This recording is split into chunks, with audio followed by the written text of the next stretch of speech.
हाँ हाँ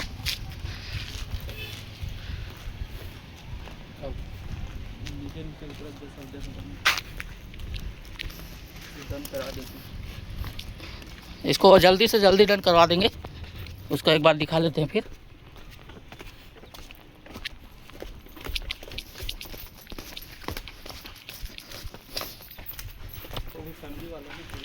हाँ अभी फ़िलहाल वो अकेला है, और जैसे वो फिक्स हो गया ना उसका, तो अपना फैमिली लेकर आएगा यहाँ। उसके बच्चे लोग पढ़ाई वढ़ाई करते हैं ना।